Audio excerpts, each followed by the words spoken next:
तो मैं मानता हूं कि कोई ये कहे हुँ, कि मुझे बहुत ज्ञान प्राप्त हो गया है, हुँ, तो वो भारत में पैदा होकर तो कभी ये नहीं सोच सकता। भारत और हिंदू धर्म में हुँ, इतना गहरा ज्ञान है कि जो-जो आपको ज्ञान प्राप्त होता जाएगा, आप विनम्र होते जाएंगे। जैसे रामचरितमानस में तुलसीदास जी ने क्या लिखा है, "बरसहिं जलद भूमि नियर आए, यथा नवहिं बुद्धि विद्या पाए।" अर्थात पानी से भरे हुए बादल धीरे-धीरे उतने झुकते चले आते हैं हुँ, भूमि के निकट। यथा नवहि बुद्धि विद्या पाए, जैसे बुद्धि और विद्या जो-जो बढ़ती जाती है, व्यक्ति को अपने अंदर की अज्ञानता का अनुभव होता जाता है और वो भी उतना विनम्र होता चला जाता है। वैसे ऑन द लाइटर नोट में इसमें एक और बात बोलूं, जी, इस चौपाई में शब्द है बरसहि जलद भूमि नियर आए। हुँ, नियर का अर्थ है नजदीक। ये अंग्रेजी का नियर ओरिजिनली यहां से आया है। आपको ये तो नहीं कह सकता ना कि तुलसीदास अंग्रेजी पढ़े होंगे इसलिए नियर आए आया है। इसीलिए मैं कह रहा हूं बहुत सी ऐसी चीजें हैं, हाँ, जैसे नियर है। एग्जाम्पल के लिए बंकर शब्द है। हुँ, अब लोग सोचते हैं बंकर तो अंग्रेजी का शब्द है और यूरोप का शब्द। नहीं साहब, दुर्ग जो बहुत ही मजबूत होता है, उसके लिए बंक शब्द संस्कृत में आता है। हुँ, और देखिए सुंदरकांड में लिखा है कि जब हनुमान जी लंका जला के आते हैं तो क्या कहते हैं, कहु कपि केहि विधि पालित लंका, केहि विधि दह्यो दुर्ग अति बंका। ये इतना जो पालित लंका थी, इतनी सुदृढ़ लंका थी, इतना दुर्ग जो बंक था यानी मजबूत था, उसको कैसे तुमने जला दिया। इसीलिए मैं कहता हूं जो जो आप पढ़ते जाएंगे, ज्यों त्यों आपको उस चीज के बारे में ज्ञानता और अपनी अज्ञानता का अनुभव होता चला जाएगा। तो मुझे लगता है भारत का तो नाम ही क्या है, भा अर्थात ज्ञान का प्रकाश, रथ अर्थात उसमें लगा हुआ। तो भारत क्या है, which is in the परपीचुअल pursuit of the light of knowledge. देखिए हम लोग तो खाली एक लाइन में पढ़े थे कि भैया भरा हुआ पेड़ होता है, झुका होता है। उसकी 200 शब्दों की व्याख्या आपने की है, वो आपके ज्ञान को दर्शाता है। लेकिन हमसे आपके आलोचक कई कहे कि सुधांशु जी से पूछ लीजिएगा कि हमारे वेदों में क्या-क्या लिखा है? क्योंकि दुनिया में जो-जो प्रूफ होता है, सुधांशु जी कहते हैं हमारे वेदों में लिखा हुआ है। तो एक बार सुधांशु जी बता दें कि ये रह गया ताकि बहुत पेटेंट करवा अच्छा लें। प्रश्न किया है। ये कुछ कुछ वैसा ही प्रश्न है जैसे सेकंड क्लास का बच्चा कहे हुँ, कि भाई वो पीएचडी किताब में क्या क्या लिखा मुझे भी बता दो। हुँ, वो इसलिए नहीं बताया जा सकता कि भाई जब आप पढ़ोगे, चौथी में पढ़ोगे, छठी में पहुंचोगे, आठवीं में पहुंचोगे, 10वीं में पहुंचोगे, त्यों तो तुम्हें समझ में आने लगेगा कि पीएचडी की बुक में लिखा क्या था। ठीक बात। यानी लाइब्रेरी थी पूरी। हमारे यहाँ एक किताब नहीं है, हुँ, हमारे यहाँ लाइब्रेरी है। और लाइब्रेरी को समझने के लिए ज्ञान का स्तर भी विकसित होना चाहिए। जैसे मैं उदाहरण के लिए, मैं ये पहले भी बोल चुका हूं, हुँ, हम सब ने क्लास सेकंड थर्ड में जब वो एडिशन सब्सट्रैक्शन देखा होगा तो 4 - 3 = 1। अगर गलती से कोई बच्चा 3 - 4 लिख दे तो टीचर से डांट खा जाता था कि तुम्हें इतना भी नहीं पता है कि 3 में से 4 नहीं घटाया जा सकता। सही बात है। मगर जब आप बीएससी मैथमेटिक्स करते हैं तो 3 - 4 = -1 नेगेटिव इंटीजर्स की एक पूरी मैथमेटिकल सीरीज है। और -1 का जो स्क्वायर रूट है जिसे आई कहते हैं, वो बैलिस्टिक इक्वेशंस का इनसेपरेबल पार्ट है।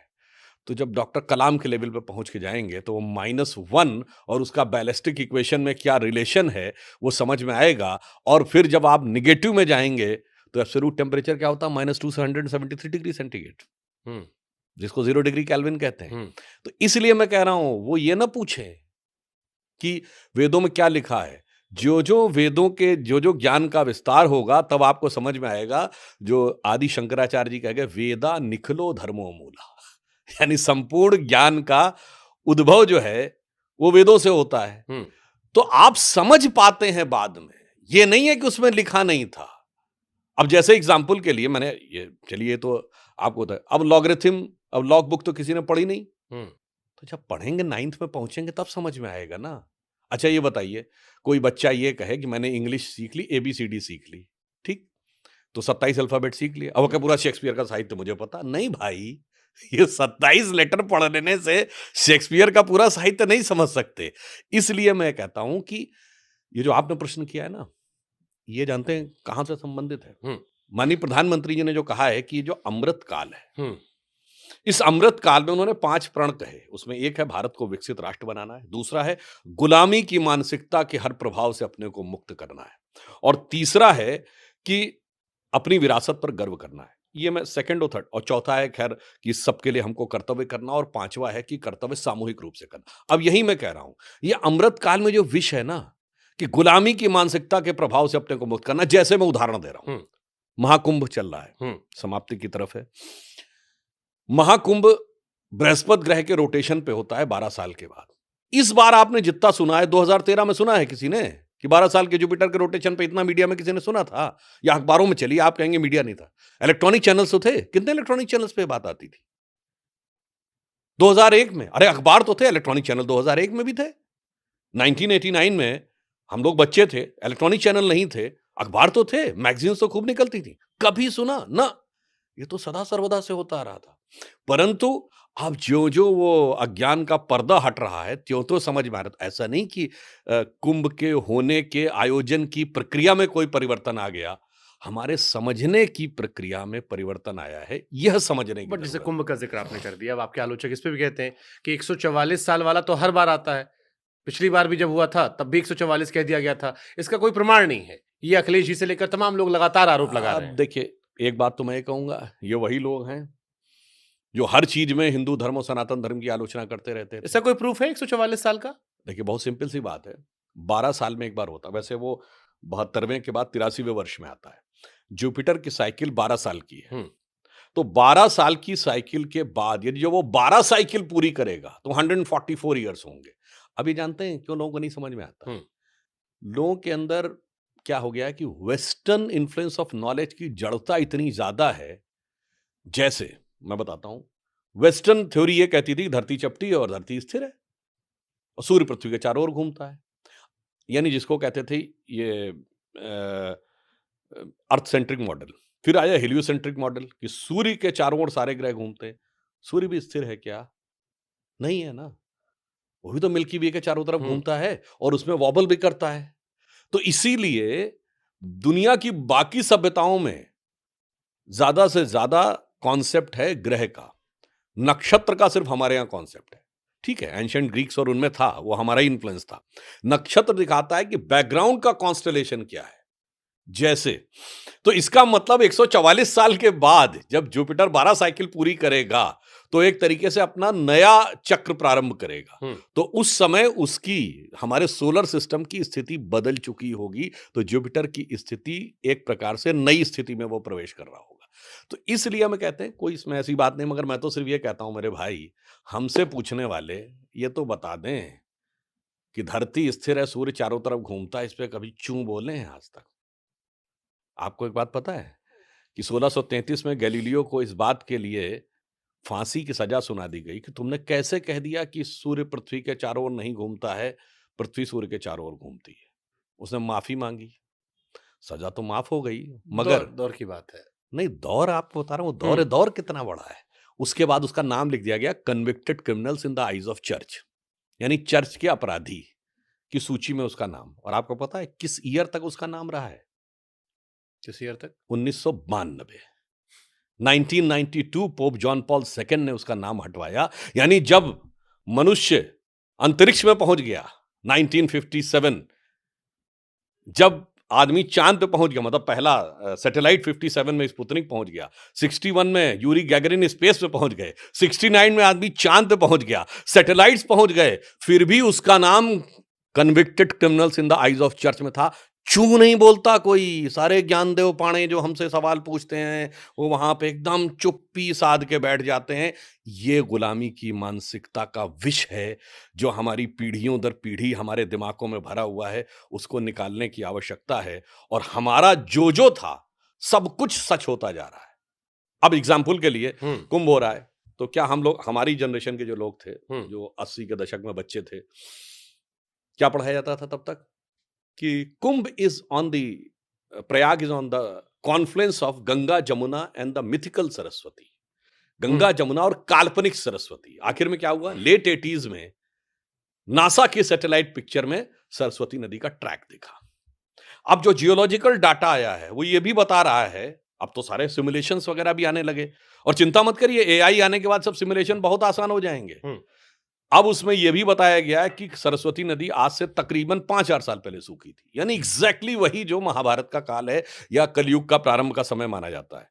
तो ज्यों-ज्यों साइंस ऊपर बढ़ रही है, त्यों-त्यों वो सारी की सारी चीज़ें सत्य होती जा रही हैं, मगर कुछ लोग ऐसे हैं, जिनके लिए हम ये कह सकते हैं, उनके प्रति संवेदना व्यक्त करते हुए और उनसे यह अपील करते हुए कि अपने मन के ऊपर से वो हटाइए, जिसे कहते हैं ना, "तोरी गठरी में लागा चोर मुसाफिर मन की आँखें खोल।" उनके लिए मैं कहना चाहूँगा, अपने वतन पर सदियों तक है रही हुकूमत गैरों की, लेकिन कुछ चेहरों पर अब तक धूल है उनके पैरों की। कोई भी और दूसरा देश होता, गर्व करता कि देखिए साहब, हमारे यहाँ 10 लोग कूद पड़ते सोशल मीडिया। नहीं, नहीं, हमारे यहाँ कुछ अच्छा नहीं था, बहुत खराब था। अरे कैसे कह दिया ये साइंटिफिक था? और एक-एक चीज़ प्रूव होती चली जाती है। उसके बाद वो एक और चीज़ को लेके खड़े होते हैं। जब नॉलेज बेस आपका और बढ़ता है, तब वो चीज़ और बेहतर तरीके से आती है। त्यों-त्यों आपको समझ में आता। मैं एक एग्ज़ाम्पल देना चाहता हुँ। हूँ। क्वांटम कंप्यूटर का ज़माना आ गया। आज डिजिटल टेक्नोलॉजी पे है, मतलब ये इंटरफेस पे आना शुरू हुए हैं, क्वांटम पे। डिजिटल टेक्नोलॉजी में बाइनरी सेटअप पे चलता है, 0101। तो ऐसी लैंग्वेज जिसमें मात्रा पाई है ही नहीं, तो उसमें इंटरफेस की तो जरूरत नहीं है। ए बी सी डी, अंग्रेजी में कोई मात्रा पाई नहीं है, तो बाइनरी सेटअप के लिए बहुत अच्छी है। 0101, ए और नॉट, बी और नॉट। तो डिजिटल एरा में उनको लग रहा है कि वो तो बहुत अच्छा है, पर जिंदगी भर क्या टेक्नोलॉजी डिजिटल प्लेटफॉर्म पे रहेगी? नहीं। अब अगली क्या आ रही है? वॉइस कमांड की शुरुआत हो रही है। आप बोलते हैं फोन पे, टाइप हो जाता है। वॉइस कमांड से क्या होगा? अब डिस्क्रीट बाइनरी डाइवर्सिफिकेशन नहीं होगा 01, अब इसके साथ सिंक्रोनिटी भी आएगी। अब जो मात्रा पाई जिनकी है, वो लैंग्वेजेस की इंपॉर्टेंस समझ में आनी शुरू होगी। जब मात्रा पाई के साथ आएंगे, तो उनकी जो फोनेटिक वाइब्रेशंस हैं, वो लोगों को समझ में आनी शुरू होंगी। फिर उन फोनेटिक वाइब्रेशंस की जब सोनोग्राफिक रिसर्च होगी, तो आने वाले कुछ दशकों के बाद ये समझ में आएगा कि इस वाइब्रेशन का इम्पैक्ट शरीर पे क्या होता है। तो उन लोगों से कह दीजिएगा ना, जो बताते हैं वेदों में क्या है, वो अभी से समझ लें कि अभी जो लेटेस्ट डिस्कवरी है साइंस की, वो 2012 में जो हिग्स बोसॉन खोजा गया, वो क्या है? हिग्स एक फील्ड है। अब आज ये माना जाता है कि जिसको आप पार्टिकल कहते हैं, it's not really a particle, it is a collapse of wave function. यानी मूलतः वेव है, और दो वेव्स जहां पर कोलैप्स करती हैं, वहां एक एनर्जी का पैकेट बन जाता है, जो आपको पार्टिकल की तरह बिहेव करना शुरू दिखाई पड़ता है। तो इसलिए अगर देखें, तो संपूर्ण संसार तरंगों का है। इसीलिए हमारे यहाँ कहा गया, संपूर्ण संसार लय में स्थित है। इसीलिए डूम्स की हिंदी या संस्कृत क्या है? प्रलय है। यानी जहां लय समाप्त। इसीलिए हमारे सारे मंत्र लय पर हैं, हमारे ग्रंथ छंद में हैं, सारे वेद छंदों में लिखे गए हैं। वहां से लेकर रामचरितमानस भी छंद में लिखी गई है, हमारे यहाँ भजन भी छंद में गाए जाते हैं। इसीलिए फिर उस पर आता हूं, इंडियन मूवीज में गाने ज्यादा होते हैं अंग्रेजी मूवीज के मुकाबले, क्योंकि हमारे यहाँ मात्रा पाई भी है और छंद हमारी परंपरा में है। और ज्यों ज्यों आप इस इंटरफेस पे आगे बढ़ेंगे, त्यों त्यों वो छंद उभर कर आता हुआ आपको दिखाई पड़ेगा। वेदों के जो 6 अंग हैं, शिक्षा, कल्प, निरुक्त, छंद, व्याकरण, ज्योतिष, उसमें एक छंद भी है। इसीलिए मैं कहना चाहता हूं, मेरा मानना है, युवा पीढ़ी से पूर्वाग्रह से मत देखिए। Don't get carried away by the Marxist and Macaulay school of thought. चले गए वो, अब निपट गए वो। अब एक नए तरीके से देखिए, और बिल्कुल ईमानदारी से देखिए। बिल्कुल एब्सोल्यूट, मैं कहता हूं पूरी ईमानदारी से जो क्वेश्चन पूछना है पूछिए, मगर वो मैकाले और उसका वो डब्बा अपने दिमाग से हटा दीजिए। उसके बाद आप पूछिए, तो समझ में आएगा। अब इसीलिए मैंने कहा ना, पार्टिकल और वेव दोनों को समझिए। अब ये मैं आपको बताना चाहता हूं, मेरे मन में तो बचपन से थॉट आया। लाइट देख रहे हैं, हुँ, मैं उन सारे लोगों से पूछता हूं ना, जो कहते हैं कि साहब पहले बता दीजिए। हुँ। अब उनको पहले बताता हूं, लाइट वेव है कि पार्टिकल है? जिसने थोड़ी भी फिजिक्स पढ़ी होगी, उसे पता होगा कि लाइट जो है, जब आप पानी में लाइट जाती है, तो वो हुँ, आपको डेप्थ कम दिखाई पड़ती है, बिकॉज रिफ्रैक्शन होता है, बेंड हो जाती है लाइट। इसका मतलब लाइट इज पार्टिकल, क्योंकि मीडियम में प्रवेश करने के बाद वो पार्टिकल की तरह बिहेव करती। पर अगर पार्टिकल हो, तो स्पेस में चलते हुए सूर्य से आ नहीं सकती लाइट की वेलोसिटी से। हुँ, तो इसका मतलब स्पेस में वो वेव नेचर को रिफ्लेक्ट कर रही है, और मीडियम में पार्टिकल नेचर को। हुँ। अगर मैं उन्हीं से कहना चाहूं, जरा इसको और ईमानदारी से सोचो कि आत्मा अंतरिक्ष में अव्यक्त है और माध्यम में व्यक्त है। जब ये कहते थे, तो ये तो बकवास है, ये तो फिलॉसफी है। और लाइट स्पेस में वेव है, और मीडियम में पार्टिकल है, ये साइंस है। बस वो कटोरा हटा दो भाई मार्क्स और मैकाले का, उसके बाद ईमानदारी से देखो तो सब कुछ समझ में आएगा। अच्छा, किसी एक विषय का विशेषज्ञ आपको टोक भी नहीं सकता, नहीं आपको नहीं टोकने के लिए भी मतलब आज हमको लगता है हम सुनते रहे बस आपको, आप जब कह रहे थे। नहीं नहीं नहीं, हमारे यहाँ भी देखिए एक और बात बता दें, जो कहते हैं वेद में क्या बता दीजिए, एकमात्र धर्म ग्रंथ है जो कहता तर्क करो। मैं चैलेंज करके कहता हूं दुनिया में जितने बड़े बड़े धर्म हैं, जो भी मतलब धर्म तो भारत एक ही है, हिंदू धर्म, जो मत संप्रदाय पंथ रिलीजन मजहब है, वहां एक ही बुक है और कहते नो इफ एंड बट, चू पू नहीं बोल सकते, जो कह दिया गया वो सुन लो, केवल सरमन होगा, परसेप्ट होगा, तकरीर होगी और सिर्फ सजदा करना है, तर्क करने का कोई स्कोप नहीं है। एक कहता है कि अगर तर्क किया तो नरक में जाओगे, दूसरा कहता है तर्क किया तो सरतन से जुदा हो जाएगा। हमारे यहाँ कहा गया आओ बैठो शास्त्रार्थ करो। हमारे 6 वेदांग में एक न्याय शास्त्र है, गौतम ऋषि का न्याय शास्त्र, जिसे तर्क शास्त्र प्रमाण शास्त्र भी कहते हैं। बाकायदा 2 लोग बैठते थे, भाई इसका इंटरप्रिटेशन मेरे हिसाब से ये, आपके हिसाब से ये, खुली बहस करो। और उसके बाद मैं ये भी नहीं कहता कि एक ही बात मान लो, द्वैतवादियों का अलग इंटरप्रिटेशन है, अद्वैतवादियों का अलग इंटरप्रिटेशन है, रामानुजाचार्य का अलग इंटरप्रिटेशन है, मध्वाचार्य का अलग इंटरप्रिटेशन है, निम्बार्काचार्य का अलग इंटरप्रिटेशन है, शंकराचार्य का अलग इंटरप्रिटेशन है, सबको स्वतंत्रता है। अब कोई कहे नहीं नहीं नहीं ये तो होनी तो एक ही चाहिए, जो हमारे यहाँ कहा गया एक है तो सही। उनसे पूछता हूँ मेरे भाई, दुनिया में आप स्पेस में खड़े हो जाइए, अलग अलग पॉइंट से स्पेस को देखेंगे, अलग अलग व्यू दिखाई पड़ेगा। कोई ये कहे कि ये स्पेस में एक ही व्यू है, इसका मतलब उसने सिर्फ एक कमरा देखा है, कमरे में एक व्यू नजर आएगा। दुनिया देखी होती, विराट ब्रह्मांड देखा होता तो कभी ये बोलता ही नहीं कि एक ही व्यू है और वो एक ही पॉइंट पे कॉम्प्रिहेंड किया जा सकता है। मैं क्वेश्चन का पूरा प्लेलिस्ट चेंज करता हूँ। शास्त्रार्थ का जिक्र आपने किया, मंडन मिश्रा शंकराचार्य जी हमको याद आ गए। मेरे मन में 2 सवाल है। पहला सवाल, बौद्ध इंडिया से गायब क्यों हो गए? क्योंकि कई बार कहा जाता है कि हिंदुओं ने ही उन्हें प्रताड़ना देके गायब किया, खासतौर पर ट्विटर पर तो बड़ा चलता ही है। अब हम तो उस दौर में थे नहीं, हम आपसे पूछ सकते हैं, हमारे गूगल आप हैं। तो पहला सवाल तो ये बताइए आप। देखिए मंडन मिश्र जी का मैं जो घटना है वो 2 दृष्टियों से महत्वपूर्ण है, फिर बौद्ध धर्म वाले विषय पर भी आऊंगा। मंडन मिश्र और आदि शंकराचार्य का शास्त्रार्थ भारतीय संस्कृति के इतिहास के या हिंदू धर्म सनातन धर्म के इतिहास के सबसे विख्यात उनमें से एक है। इसमें 2 बातें सुनी है। पहले तो लोग कहते हैं संस्कृत आम भाषा नहीं थी, तो जब शंकराचार्य जाते हैं महर्षि में और वो मंडन मिश्र के घर का पता पूछना चाहते हैं, तो कुछ स्त्रियां पानी भर रही होती हैं, तो वो कहती हैं कि वो पूछते हैं कि मंडन मिश्र का घर कहाँ है? तो उनसे कहा जाता है कि ऐसा है, जाना जिस गली के बाहर लोग बैठे हुए जो सफाई भी कर रहे होंगे, वो भी यदि वेदों उपनिषदों के मंत्रों का गूढ़ अर्थ सहज में बोलते हुए दिखाई पड़े, समझ जाना इसी गली में कहीं मंडन मिश्र का घर है।